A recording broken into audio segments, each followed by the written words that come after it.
എല്ലാം മറന്നു പോയിട്ടുണ്ട്. അതിനിടയ്ക്ക് ജനറൽ PSC നോക്കിക്കൊണ്ടിരിക്കുകയായിരുന്നു. അപ്പൊ അതിന്റെ ഇടയിൽ മൈക്രോബയോളജി എല്ലാം മറന്നു. ചെയ്യണോ എന്നുള്ള ഡൗട്ടിലിരിക്കുകയായിരുന്നു. അപ്പൊ എന്റെ ഒരു ഫ്രണ്ട് ഉണ്ട്, നയന. മൈക്രോബയോളജി തന്നെ അല്ലേ? അതെ അതെ. നിങ്ങളിപ്പോ ഒരു ബാച്ചാണോ? ഒരു ബാച്ചാണ്.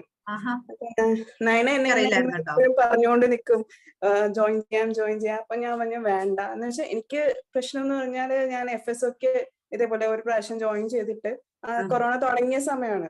അപ്പൊ ഓൺലൈൻ അവരെ എങ്ങനെയോ എന്തോ കാണിച്ചു. അപ്പൊ എനിക്ക് ഫുള്ളി ഒന്നും കവർ ചെയ്യാനും പറ്റിയിട്ടില്ല. എങ്ങനെയോ അവര് പോർഷൻ തീർത്തിട്ടുണ്ട്. എങ്ങനെ അതുകൊണ്ട് ഞാനിങ്ങനെ ഓൺലൈൻ ചേരുന്നില്ല എന്നുള്ളതിലായിരുന്നു.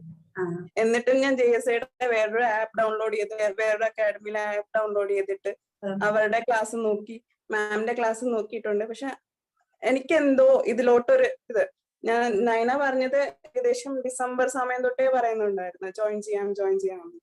അവസാനം ഫെബ്രുവരി ലാസ്റ്റ് ആയപ്പോഴാണ് എനിക്കൊരു ഇത് വന്നത്, കുഴപ്പമില്ല അങ്ങനത്തെ അല്ല എന്നുള്ളൊരു ഫീല് വന്നത്.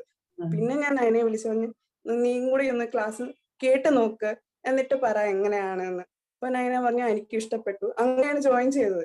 ജോയിൻ ചെയ്തിട്ടും എനിക്ക് നല്ല ഡൗട്ട് ഉണ്ടായിരുന്നു. ഇങ്ങനെ ഒരു എക്സ്പീരിയൻസ് മുമ്പ് ഉള്ളത് കൊണ്ട് അത് ഭയങ്കര ഒരു ഇതായിരുന്നു.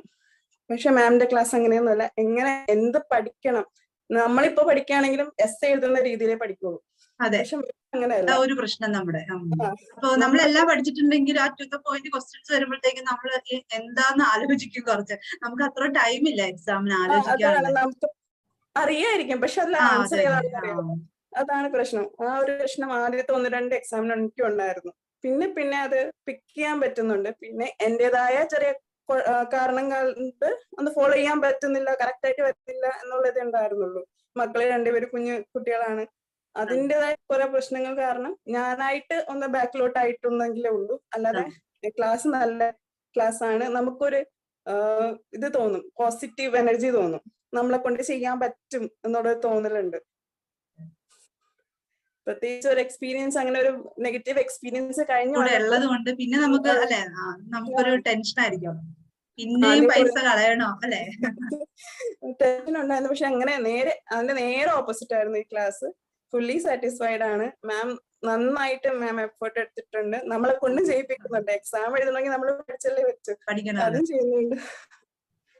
അങ്ങനെ ഫുള്ളി ഇതാണ്. നമുക്ക് എല്ലാ സബ്ജക്റ്റും എന്തൊക്കെയോ അറിയാമെന്നല്ലാതെ കറക്റ്റ് ആയിട്ട് അറിയില്ലായിരുന്നു. അതൊരു ഇപ്പൊ എങ്ങനെ പഠിക്കണം, എന്ത് പഠിച്ചാൽ മതി, എന്ത് പഠിക്കണ്ട എന്ന് നമുക്കറിയാം.